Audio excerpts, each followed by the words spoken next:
আজকে গোটা দেশের মানুষ আজকে কেন জামাত ইসলামের কথা বলছে? আজকে দেশের মানুষ কেন কোরআনকে সংসদে নিয়ে যাওয়ার কথা বলছে? আজকের দেশের মানুষ কেন তারা ইসলামকে ক্ষমতায় দেখতে চায়? কারণ দেশের মানুষ সকল তন্ত্র মন্ত্র সব কিছুকে দেখে ফেলেছে। এখন গোটা বাংলাদেশ, গোটা পৃথিবীর স্লোগান হচ্ছে no east, no east, Islam is the best. আজকের বাংলাদেশের স্লোগান হচ্ছে সব দলকে দেখা শেষ, কোরআনের বাংলাদেশ। সুতরাং এই কোরআনের আলোকে বাংলাদেশ, আমরা জামাত ইসলামের বাংলাদেশ বলবো। কারণ জামাত ইসলামী যতক্ষণ পর্যন্ত কোরআনের প্রতিনিধিত্ব করবে ততক্ষণ পর্যন্তই। কিন্তু আমরা কিন্তু কোরআনকে আজকে জামাত ইসলামের যতটুকু মর্যাদা, এটি জামাত শব্দের কারণে নয়। জামাত ইসলামী এই কোরআনের আলোকে নিজের দল নিজেদের পরিচালিত করে বলেই জামাত সম্পর্কে মানুষের আকর্ষণ। কে বলে? এই জন্য আমাদের সাথে যতক্ষণ পর্যন্ত কোরআন থাকবে ততক্ষণ পর্যন্ত পৃথিবীর কোন শক্তি আমাদেরকে পরাভূত করতে পারবে না। আমরা অনেক রক্তচক্ষু পাড়ি দিয়ে আমরা এই সিঁড়িতে এসে দাঁড়িয়েছি। আমাদের অনেক পথ পাড়ি দিয়ে আমরা এখানে। এই জন্য কবি আল মাহমুদ লিখেছিল, কে বলে আমরা কোত্থেকে এসেছি? আমরা বদর, উহুদ, খন্দক পাড়ি দিয়ে আমরা এই প্রান্তরে এসেছি। আমরা পৃথিবীর প্রান্তে প্রান্তে আমাদের শহীদদের জীবনকে কুরবান করার মাধ্যমে আমরা আজকের এই বিজয়ের সিঁড়িতে এসে আমরা সোজা হয়ে দাঁড়িয়েছি। আমরা যতটুকু বাংলাদেশ জামাত ইসলামী আজকে মানুষের কাছে যতটুকু আশা আকাঙ্ক্ষার বস্তুতে পরিণত হয়েছে, তার কারণ হচ্ছে বাংলাদেশ জামাত ইসলামী জমিনে বিগত 15 বছরে তার ইতিহাসের সবচেয়ে বড় বিনিয়োগ করেছে। আমাদের মতো আর বিনিয়োগ কেউ করতে পারে না, কারণ আমরা বিনিয়োগ করেছি এখানে শহীদ মাওলানা মতিউর রহমান নিজামীর জীবন, শহীদ আলী হাসান মোহাম্মদ মুজাহিদ, অধ্যাপক গোলাম আজম রাহিমাহুল্লাহ, মীর কাসেম আলী, কামরুজ্জামান, আব্দুল কাদের মোল্লা, সাইকুল হাদিস, মাওলানা একেএম ইউসুফ, মাওলানা আব্দুল সুবহান, অধ্যাপক একেএম নাজির আহমদ, আমাদের সকলের প্রিয় মানুষ আল্লামা দেলোয়ার হোসেন সাইদ জীবন কোরবান। আমাদের কোরবানির মতো আর বড় কোরবানি 15 বছরে আর কেউ দিতে পারে না। কিন্তু আমরা সকল কোরবানি দিয়েছি। বিশ্ববিদ্যালয়ে আমাদের ভাইদের হাত পা কেটে পুলিশ ছাত্রদের হাতে করে খুঁজত। আমাদের প্রিয় ভাই আমরা আবু বকর, আমাদের প্রিয় ভাই শহীদ নোমানী, যার মাথাকে দ্বিখণ্ডিত করে ফেলা হচ্ছে। আমরা শহীদ নোমানী ভাইয়ের বাড়িতে কফিন নিয়ে গিয়েছিলাম,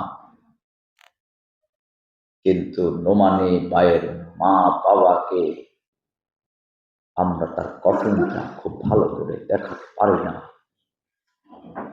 বারবার মা বাবা বলেছিল যে আমার নোমানীর মাথাকে কেন গামছা দিয়ে বেঁধে রেখেছ, কারণ এই গামছা খুলে দিলে মাথা দ্বিখণ্ডিত হয়ে যায়। ছাত্রলীগের ওই ফ্যাসিস্ট খুনিরা আমার প্রিয় ভাইয়ের মাথাকে দ্বিখণ্ডিত করেছে। তার কোপ দিয়ে তার হাতের 5টি আঙ্গুলের মাথাগুলো সব পড়ে গিয়েছে। শহীদ নোমানীর আব্বা আমাদেরকে বলেছিল, আমার সন্তানের মাথাকে কেন দ্বিখণ্ডিত করা হয়েছে? আমার এই সন্তান তো এই কপাল আল্লাহর কাছে নয়। আমার সন্তান তো এই হাত দিয়ে আল্লাহর দিকে মানুষদেরকে আহ্বান। একই বক্তব্য রেখেছিল আমাদের প্রিয় ভাই শহীদ শিপন ভাইয়ের মা।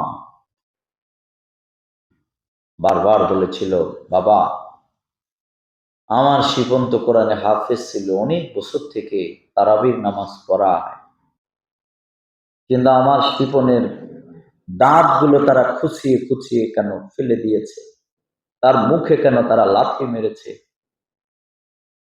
এই মুখ দিয়ে তো আল্লাহর কোরআন। 5 আগস্ট পর্যন্ত এরকম অসংখ্য শহীদের মায়েদের, শহীদের বিধবা স্ত্রীর সন্তানের কোনো প্রশ্নের জবাব নেই।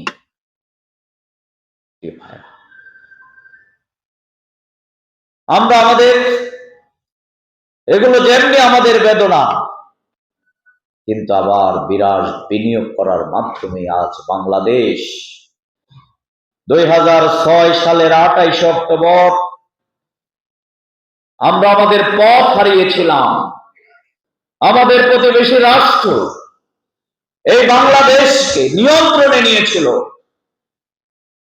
কিন্তু আবার 5 আগস্ট আমাদের ছাত্র জনতা, আবু সাইদ এবং মুগ্ধরা, আমাদের শিশু এবং নারী, 90 বছরের বৃদ্ধ পর্যন্ত জীবন দিয়ে আবার ফ্যাসিস্ট, খুনি, স্বৈরাচার এবং ভারতীয় আধিপত্যবাদের কবল থেকে বাংলাদেশ স্বাধীন হয়েছে। সুতরাং এই বাংলাদেশ আর কারো কাছে মাথা নোয়াবে না। এই বাংলাদেশ তার মাথা উঁচু করে তার বিজয়ী পতাকা আল কোরআনকে ধারণ করে, জেহাদি চেতনাকে উজ্জীবিত করে, শাহাদাতের তামান্নাকে লালন করে বিশ্বের মানচিত্রে সাহসী ভাবে দাঁড়িয়ে থাকবে ইনশাআল্লাহ। প্রিয় ভাইরা, আজ সেই বাস্তবায়ন যারা করবেন তারাই হচ্ছেন আপনি। এই জমিনকে ভাগ ভাগ করে, খণ্ড খণ্ড করে 5,000, 10,000, 4,000 লোককে ভাগ করে করে আপনাদের নেতৃত্বে বাংলাদেশ জামাত ইসলামের আমির দিয়েছে। আপনি একটি ভূখণ্ডের জমির মালিক, সুতরাং এখানের জনপদের মানুষের কাছে ইসলামের সুমহান আদর্শকে পৌঁছাবার জন্য আপনার জ্ঞান, আপনার মেধা, আপনার যোগ্যতা, আপনার সাহসিকতা, আপনার সামাজিক কাজ, আপনার মানবিক কাজ, আপনার উন্নত আদর্শের বয়ান, আপনি কি এগুলো আলোচনায় রাখবেন? ওমর গভীর রাতে বস্তা টেনেছিল, এটিকে আলোচনা? আল্লাহ রাসূল তার শত্রু গুলির বস্তা কাঁধে তুলে তার গন্তব্যে পৌঁছে দিয়েছিল, এটিকে আলোচনায় থাকবে? আল্লাহ রাসূল সাহাবীর পক্ষে রায় না দিয়ে ইহুদির পক্ষে রায় দিয়ে পৃথিবীর ইতিহাসের বড় ইনসাফ কায়েম করেছেন, এটিকে আজ আলোচনা? না বাংলাদেশ জামাত ইসলামী এখানে ইনসাফ কায়েমের ফর্মুলা এবং কর্মসূচি, সেটি আজ আমাদেরকে নির্ণয় করতে হবে। আমাদের কাজ মানুষের জন্য আমাদেরকে বের হতে হবে। আল্লাহ এই জিম্মাদারি দিয়ে আমাদেরকে পাঠিয়েছেন, কুনতুম খায়রা উম্মাতিন উখরিজাত লিন-নাস। সুতরাং আমাদের বিরুদ্ধে যত অপপ্রচার, যত কিছু, যত জুলুম, যত নির্যাতন, আমাদের এই পথ চলা আমরা কখনো থামি নাই, আমরা কখনো থামব না ইনশাআল্লাহ। কালকে সংগ্রামের 50 বছর পূর্তি ছিল, সেখানে রিনাউন সাংবাদিক, সম্পাদকরা এসেছে। আমাদের নির্যাতিত সম্পাদক মাহমুদুর রহমান, যুগান্তর, বিভিন্ন বড় বড় পত্রিকার সম্পাদকরা বক্তব্য রেখেছে, সাংবাদিকরা বক্তব্য রেখেছে। তাদের বক্তব্য সাংবাদিকদের ছিল এটাই যে সংগ্রাম পত্রিকা হিসেবে কত উন্নত, আর কি এর থেকে বড় কথা হচ্ছে এই সংগ্রামের উপরে জুলুম, নির্যাতন, সম্পাদক গ্রেপ্তার, হামলা সব হয়েছে, কিন্তু সংগ্রাম কোনোদিন আপোষ করে না। আপোষকামিতার এই মানসিকতা মনে রাখবেন। আপোষকামী এবং কাপুরুষ এই দুই জাতকে কিন্তু সময়ের ব্যবধানে সবাই প্রত্যাখ্যান। আপোষ কে কোথায় করেছে এটা সব মানুষ জানে, এখন কে করছে সবাই জানে, আবার কে করছে না মাথা উঁচু করে বাঘের মতো দাঁড়িয়ে আছে এটাও সবাই। সুতরাং যিনি বলতেন যে সবাই পালায়, শেখ হাসিনা পালায়, বাংলাদেশের আন্দোলনে 5ই আগস্টের আন্দোলনে জীবন বাঁচানোর জন্য কাপুরুষের মতো পালানোর কর্মসূচির উদ্বোধন সবার আগে শেখ হাসিনা করেছে। তিনি সবার আগে পালাচ্ছে, কারণ অহংকার, আল্লাহর চাদর, এটি নিয়ে কেউ টানা হেঁচড়া করে তার পরিণতি অত্যন্ত ভয়াবহ। সব সময় তার অত্যত্বতা, অহংকার ছিল। প্রিয় ভাইরা, আমি শেষের দিকে যাব, আমার আরো কয়েকটা প্রোগ্রাম আছে। আমি বলতে চাই তাহলে আমাদের এই দাওয়াতি কাজ, আমাদের মান উন্নয়নের কাজ, 5টা কাজ। আপনারা তো ভালো করে শুনতেছেন, আমি দেখতেছি, মেমোরি ভালো আপনাদের, কিন্তু এই 5 কথা লিখতে হবে। এই 5টার আলোকে আপনার ইউনিটে আপনি প্ল্যান করবেন, আপনি কিভাবে দাওয়াতি কাজ করবেন, আপনি এটার একটা পরিকল্পনা, সব মানুষের কাছে দাওয়াত, আপনি এটার একটা পরিকল্পনা করুন। আপনার ইউনিটে যারা যারা এই দাওয়াতি কাজে ভালো তাদেরকে নিয়ে একটা গ্রুপ তৈরি করুন। এই 5টি কাজের এই একটা গ্রুপ তৈরি করুন। এফেক্টিভ এফিসিয়েন্স পিপল অর্গানাইজার, আপনি 5টা গ্রুপ তৈরি করুন। 1 নাম্বার হচ্ছে আমাদের দাওয়াতি কাজ। তাহলে দাওয়াত কতভাবে আপনার ইউনিটে পৌঁছানো যায়, এই জন্য আজকে এখান থেকে গিয়ে আপনারা যদি ইউনিট দায়িত্বশীল থানা আমির আপনারা যদি এখন পারেন তাহলে আপনারা নিয়ে আসেন সহযোগী ফর্ম, প্রত্যেকের পকেটে 10টা করে ঢুকাই নিয়ে যান। দিয়ে দিচ্ছেন মাস, আমরা সার্কুলার দিয়ে দিচ্ছি, এটা আমল হয়ে গেছে আলহামদুলিল্লাহ। আমরা এখন পকেটের কাজ বেশি করি, আমাদের পকেটে অস্ত্র কেউ কোনোদিন পায়ও নাই, পাবেও না, নাকি বলে? আমাদের পকেটে থাকবে হচ্ছে আল্লাহর কোরআন, দাওয়াতি উপকরণ। তাহলে দাওয়াতি কাজের জন্য সে পরিকল্পনা নেই। এখন প্রত্যেকের কাছে আমরা এমন এক সময় দাওয়াত বেশি মানুষের কাছে পৌঁছানোর সিদ্ধান্ত নিয়েছে যখন আমাদের শরীরে পকেট সংখ্যা বেশি, নাকি বলে? এখন আপনার হিসাব করে দেখেন প্রত্যেকের সাথে কয়টা করে পকেট আছে। প্যান্ট পায়জামার এদিকে পেছনে কারো 4, 5টা 6টা আছে, কারো আবার তো এইদিকে হাঁটুতেও থাকে, ঠিক না? ইয়ংদের হাঁটুতে, এরপরে দিক কোটের আছে, কোটির আছে, সব জায়গায় শুধু পকেট আর পকেট। তখন তো 8, 10টা 12টা পকেটওয়ালা লোক এখানে আছে। তাইলে সব পকেট আপনি দাওয়াতি উপকরণ, বই, তাফসীর, নূর, সব। তাহলে 1 নাম্বার কাজ এটা, পারবেন আপনারা ইনশাআল্লাহ। তাহলে আপনার ইউনিট এই 2 মাসের নাম্বার 1 ওয়ার্ক হচ্ছে দাওয়াত, দাওয়াত এবং দাওয়াত। প্রতিদিন বের হবে। এখন এটা কিভাবে করবে? সব জায়গায় পৌঁছবে, সব জায়গায় আমরা যাব। ইসহাব ইলা ফিরআউনা ইন্নাহু, আমরা সব জায়গায় যাব, আমরা কাউকে বাদ দেব না। আমরা যারা অন্য দল করে আপনি তাদের কাছে যদি জামাত ইসলামের দাওয়াত নেন, আমি একটু আগে বলেছি আমরা কিন্তু জামাতের দাওয়াত দেব না, আমরা কিসের দাওয়াত দেব? তাহলে আপনি দেখবেন অন্য দল করে। আপনি খুব ভালো করে চিনেন, উনি একটা দায়িত্বেও আছে। আপনিও যে ওনাকে দাওয়াত দেবেন এইভাবে যে ভাই আপনিও একটা দল করেন, আমিও একটা দল, শুরুই করেনি। কিন্তু আমরা তো সব যা চতুর্দিকে সবই করলাম, আপনিও করলেন আমিও করতেছি, কিন্তু আসলে দুনিয়া এবং আখেরাতে শান্তির জন্য কোরআনের কোনো বিকল্প নেই। আসেন আমরা সবাই কোরআনকে ধরিয়ে না। সে কি বলবে নাকি যে আমাদের আর একটা কোরআন আছে? কি বলে? বলতে পারবে যে আপনি যেটা বলছেন না আমাদের আর একটার ব্যবস্থা আছে? নাই। সম্মানিত ভাই, আলহামদুলিল্লাহ আমাদের আজকের প্রোগ্রামের সম্মানিত প্রধান অতিথি কেন্দ্রীয় নির্বাহী পরিষদ সদস্য আমাদের শ্রদ্ধেয় আব্দুর রব ভাই চলে আসছেন। আমরা আজকের এই সম্মেলনের পক্ষ থেকে ওনাকে শিক্ষা শিবিরের পক্ষ থেকে মোবারকবাদ জানাচ্ছি। উনি আমাদের উদ্দেশ্যে গুরুত্বপূর্ণ বক্তব্য রাখবেন। সম্মানিত ভাইরা, তাহলে আমি বলতেছিলাম যে আমাদের এই 5টি কাজ। দ্বিতীয় কাজ হচ্ছে আমাদের মান উন্নয়ন, মান সংরক্ষণ। তাহলে আমরা এই কাজ, এটার জন্য আপনি একটা পরিকল্পনা নেন যে আপনার এই জায়গায় মান উন্নয়নের জন্য আপনি কি কি কাজ করবেন, আপনি সেই পরিকল্পনা করুন। এবং এখানে যারা ছাত্র শিবির করে আসছেন তাদের অনেকে আছে মান উন্নয়নে ভালো রোল প্লে করতে পারে।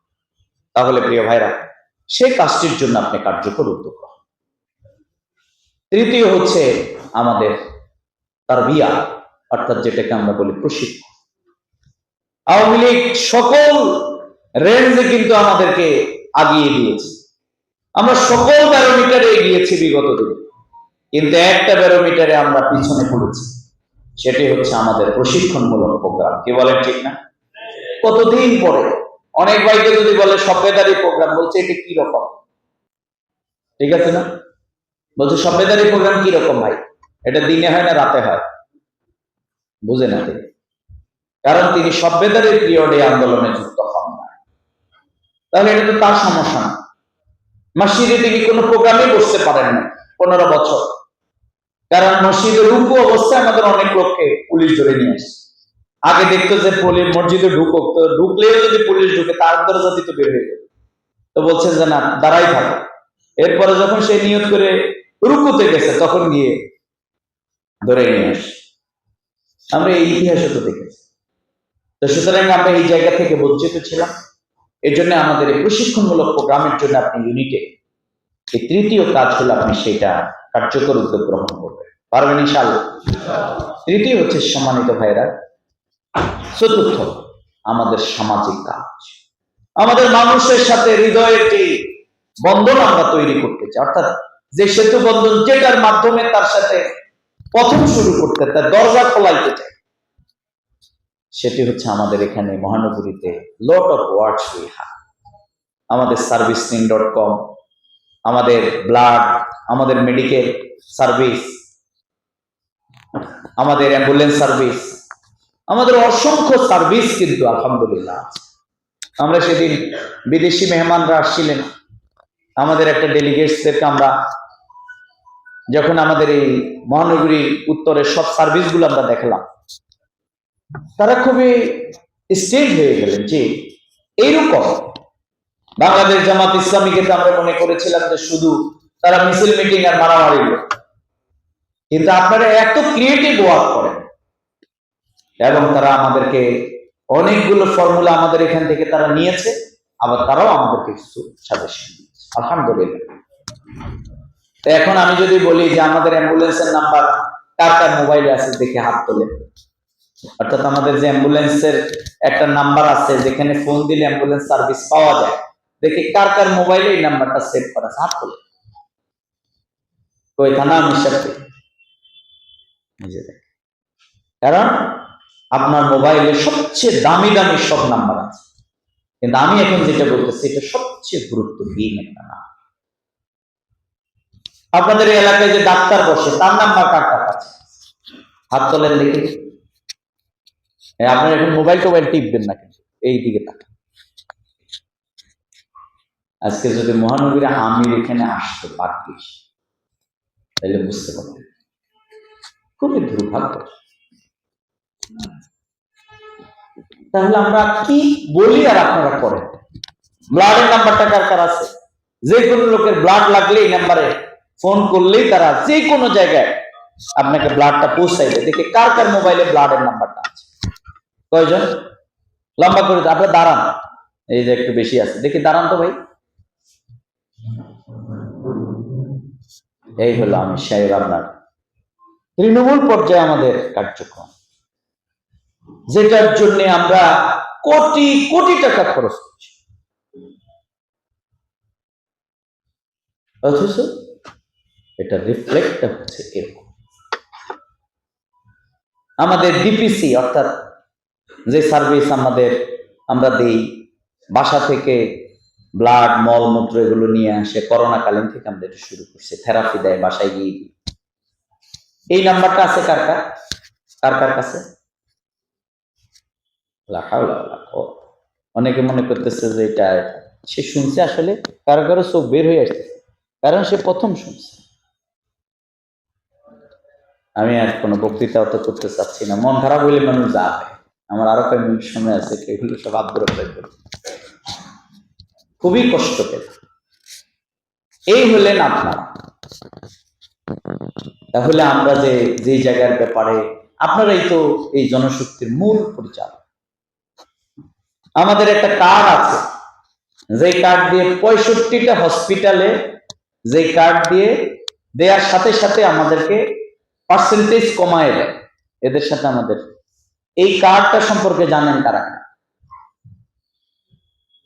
দেখছেন? few percent people, আর বাকি শত শত ভাইয়েরা জানে।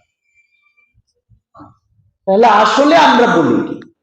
এতে বোঝা গেছে আমরা খুবই ভেরি ক্লিয়ার যে আমাদের এই সকল কাজ আপনাদের অপছন্দ। আমাদের আব্দুর রব্বাইও আছেন, এগুলো আমরা কিন্তু মহানগরী এগুলো প্ল্যান করে বাংলাদেশের মধ্যে অলমোস্ট মানে আমরাই শুরু সবার আগে করেছি, আলহামদুলিল্লাহ। কিন্তু কেন্দ্রের নির্দেশে আমরা যে কাজগুলো করতেছি এগুলো আপনাদের অপছন্দ না। আমি তো আপনাকে না হাতও জিজ্ঞেস করি নাই ভাই। যদি আপনার পছন্দ, তাহলে এখানে কি সবাই বলবেন যে আমার মোবাইলে এই নাম্বারগুলো 5টা 7টা 10টা নাম্বার সেভ করার কোনো স্পেস না। আমাদের এইচআরডি সেন্টারের নাম্বার আছে কার? ওই যে জানি এইচআরডি খুব বেশি কাজ নাই, যে দক্ষ জনশক্তি তৈরির জন্য আমার শ্রদ্ধেয় মুরুদ, ওনার কাছে এইচআরডির নাম্বার। আর বাকি এখানে ল্যাঙ্গুয়েজ, বিসিএস, এখানে প্রায় 19টা যে কর্মতৎপরতা, এগুলো সব লক্ষ লক্ষ টাকা আমরা ইনভেস্ট করছি। তাহলে এগুলো আপনাদের কাছে,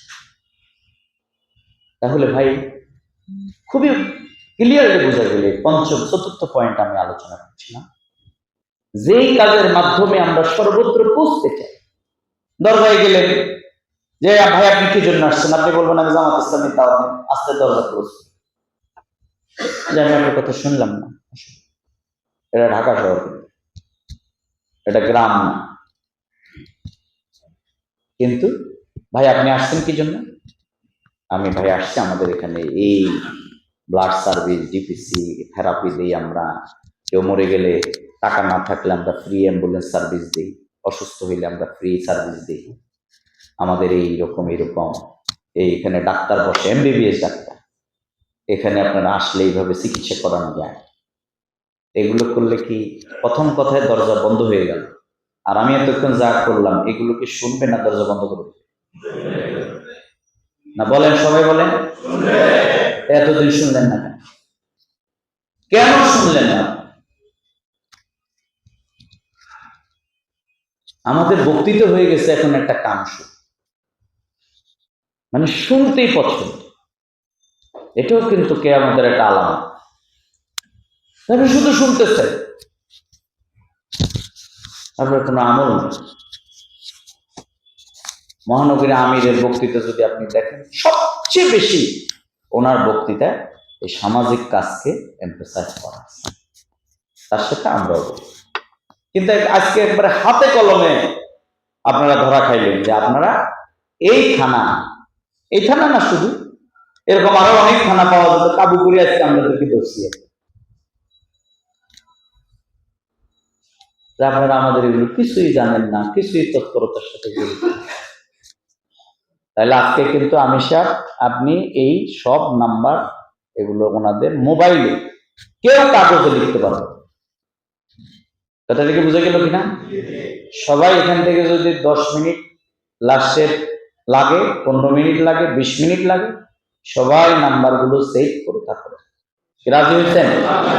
আর যদি ওনারা ভুলে যায়, এদিকে তো বক্তৃতার লোক, আমরা বক্তৃতালারা অনেক কিছু ভুলে যায়, আপনারা খেয়াল করাই দেবেন যে আজকের এটা একটা কর্মসূচি ছিল মহানগরী, কি নেবেন তো? তাহলে এই নাম্বার নেবেন, দেখবেন আপনি কত কাজ, কত মানুষকে আপনি সেবা দেবেন, কত মানুষ যে আপনার জন্য দোয়া করবে, কত মানুষ। জামাত ইসলামী এখন একটা ব্র্যান্ড। আমাকে সেদিন আমাদের এক ভাই বলতেছে, সে দেখি যে জামাত ইসলামের কোট পিনের লোগো লাগাই আসছে। আমি তাকে বললাম, খুবই সুন্দর, তো ভালো, তোমার যেটা খুব সুন্দর। সে বলছে যে ভাই, আজকে তো এটার বিরাট ঘটনা। আমি বললাম কি? বললাম যে রিক্সায় করে আসতেছিলাম, তো আমি রিক্সা থেকে নামলাম, ভাড়া 30 টাকা। রিক্সাওয়ালা বলতেছে যে আপনি জামাত ইসলামের লোক, ভাড়া দেবেন 20 টাকা, আর 10 টাকা লাগবে না। আপনার আর 10 টাকা লাগবে না। আর আমার বাড়ি উত্তরবঙ্গে, আমি সিদ্ধান্ত নিয়েছি জামাত ইসলামের লোক। আপনি আমাদের ঢাকায় অনেকে আমাদেরকে অভিযোগ করছে যে আমরা আপনাদের দলে যোগ দেওয়ার জন্য কোথায় যাইতে হবে, কোন জায়গায় আমরা লোক পাইতেছি না। আমরা যদি এইভাবে ঘরে ঘরে সব জায়গায় পৌঁছে দিতাম, তাহলে কিন্তু আর এই কথা আসতো। প্রিয় সম্মানিত ভাইয়েরা, লাস্ট পয়েন্ট হচ্ছে যেটা মহানগরীর সম্মেলনের দ্বিতীয় আলোচনা, আর আমার আলোচনার আজকে সর্বশেষ, সেটি হচ্ছে অর্থনৈতিক সমৃদ্ধি। আমাদের জাকাত, আমাদের জরুরি, আমাদের নেশা, আমাদের যত ধরনের ইভেন্টের সাথে আমরা সম্পৃক্ত। এ ব্যাপারে মহানগরী গাইডলাইন দেয়া আছে। আমাদের খুব দ্রুতই সকল জনশক্তি সহযোগী পর্যন্ত আমরা ওয়াদা নিতে চাই। আমরা বিগত দিনে আমাদের গবেষণা কেন্দ্র, মানবিক কেন্দ্র, সামাজিক কেন্দ্র, আমাদের বড় বড় হসপিটাল, জিপি সেন্টার, যেগুলো আমরা একটা নমুনা কোনো না কোনো ভাবে দেখিয়েছি। এখন এগুলো সবটাকেই আমরা গোটা মহানগরীকে প্রাতিষ্ঠানিক রূপে আমরা নিয়ে আসতে চাই ইনশাআল্লাহ। সেটির জন্য এটা লাখের সাথে কোনো আলোচনাই নেই, বিরাট বিরাট অর্থনীতি। সেজন্য আমাদের এবারে এই কাজগুলোকে এগোবার জন্য মহানগরীর এই সম্মেলনের গাইডলাইন ছিল মহানগরী আমিরের দুইটা, একটা হলো দাওয়াত আর টিকি কালেকশন। আর আমি আপনাদেরকে আজকে বললাম 5টা কথা, তার মধ্যে সর্বশ্রেষ্ঠ হচ্ছে আমরা নিজেরা, আমার বিশ্বাস আব্দুর রব ভাইও বলবেন, আপনারা তো রোকনও আছেন, আর রোকন ছাড়া আছেন কত? রোকন হন নাই এখনো? ঠিক আছে, আমরা আপনাদেরকে মোটামুটি 6 মাস হয়তো আমরা সময় দেবো সব কিছু। এরপর হয় আপনি রোকন হবেন না, এই দায়িত্ব থেকে আপনাকে সরাই দিতে, কারণ কোনটা সহজ? আপনারা রোকন হবেন তো ইনশাআল্লাহ। তো সেই জন্য এখন থেকে 5%-এর দিকে যান, বেশি করে এখানে দেওয়ার জন্য প্রচেষ্টা চালান। সম্মানিত ভাইয়েরা, আসুন আমরা আল্লাহ শুকরিয়া আদায় করি আমাদের আব্দুর রব ভাই, তার বিরাট অভিজ্ঞতায় তৃণমূল থেকেই তিনি সংগঠন পরিচালনার ইউনিট পরিচালনায় আমাদের গুরুত্বপূর্ণ কথাগুলো আমাদের উদ্দেশ্যে রাখবেন। আমি আপনাদেরকে আহ্বান রাখতে চাই, আমাদের তৃণমূলের যারা মূল দায়িত্বশীল, তারা যাতে করে আমাদের সংগঠন পরিচালনায় বর্তমানের সময় আমাদের 5 গুণ বেশি করে আমরা যাতে কাজ করতে পারি, নাকি বলে ইনশাআল্লাহ। আমরা যাতে করে আমাদের সবচেয়ে বড় সুযোগ, সময়, ত্যাগ কোরবানির অংশ, আরামায়েশের কোরবানি, মতের কোরবানি, এই 5 কুরবানিকে একসাথে, আর সর্বশ্রেষ্ঠ হলো আমাদের জীবনের কোরবানি, যেটি আমাদের রাহবাররা দেখিয়ে গেছেন। সেটির জন্য যেন আমরা প্রস্তুত থাকি। আল্লাহ রাব্বুল আলামিন আমাদের সবার মেধা, যোগ্যতা এবং এই আন্দোলনের এই কাফেলার কর্মসূচি যতই সুন্দর হোক না কেন, মাওলানা সেই কথাই ছিল যে আরশের মালিকের সাথে, আল্লাহর সাথে আমাদের সম্পর্ক যদি গভীর না হয়, আমাদের এই কর্মসূচিকে আমরা সফল করতে পারব। সেজন্য আসুন আমরা গভীর রাতে মাবুদের দরবারে দাঁড়াই। ওমিনাল লাইলি ফাতাহাজ্জাত বিহি নাফিলাতান কানু কালীলাম মিনাল লাইলি মা ইয়াহজাউন ওয়া বিল আসহারি হুম ইস্তাগফিরুন। আমরা আমাদের পেটকে কিছু সময়ের জন্য বিছানা থেকে আলাদা করি, আমাদের সব কথাগুলো মাবুদের কাছে বলি, আমাদের সকল কর্মসূচি দাওয়াতি কাজ সারাদিন করে মানুষের কাছে আহ্বান করছি, রাত্রেই মাবুদের দরবারে আল্লাহ রাসূল যেরকম নাম ধরে ধরে বলেছে, আমরা যদি এখন সেই ভূমিকায় রত হতে পারি, ইনশাআল্লাহ এই জমিনে এক সাগর রক্ত পাড়ি দেয়, এই জমিনে দ্বীনের বিজয় অনিবার্য ইনশাআল্লাহ। আল্লাহ তাআলা আমাদের সবাইকে সেই তৌফিক এনায়েত করুন, ভূমিকা পালনের তৌফিক দান করুন। সুবহানাকাল্লাহুম্মা ওয়া বিহামদিক, আশহাদু আল্লা ইলাহা ইল্লা আনতা, আস্তাগফিরুকা ওয়া আতুবু ইলাইক। আসসালামু আলাইকুম ওয়া রাহমাতুল্লাহি ওয়া বারাকাতুহু।